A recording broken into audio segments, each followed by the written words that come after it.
आज के दौर में कुछ नफरत फैलाने वाले लोग झूठी टीआरपी और सस्ती लोकप्रियता के लिए इतिहास के महान शासकों बाबर, अकबर, औरंगजेब, आलमगीर और टीपू सुल्तान को बदनाम करने की कोशिश कर रहे हैं।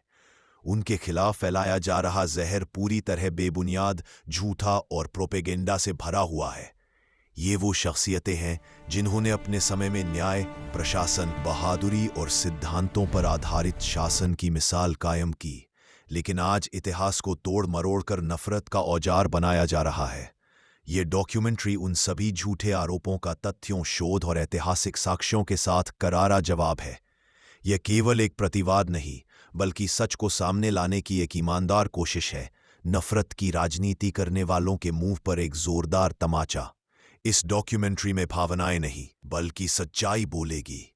शोर नहीं, बल्कि तर्क होगा।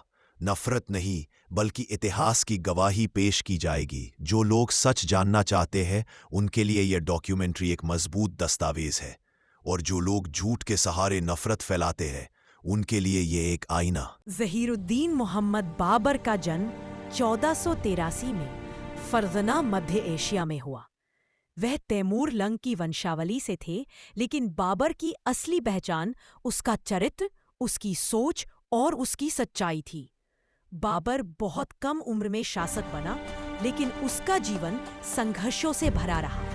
कभी समरकंद का तख्त मिला, कभी छिन गया, कभी जीत, कभी हार, और कई बार बेघर होकर भटकना पड़ा।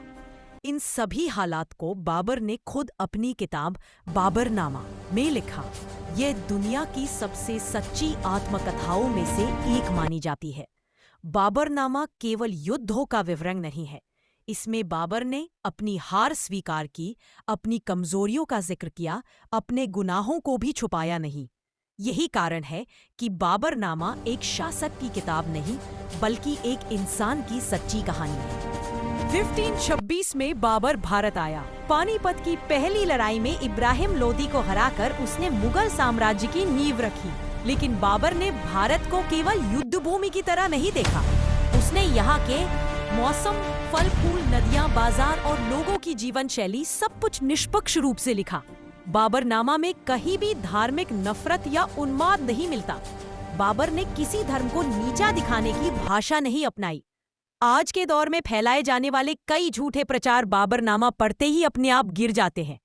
एक संवेदनशील शासक बाबर शायर था, प्रकृति प्रेमी था और अल्लाह से डरने वाला इंसान था।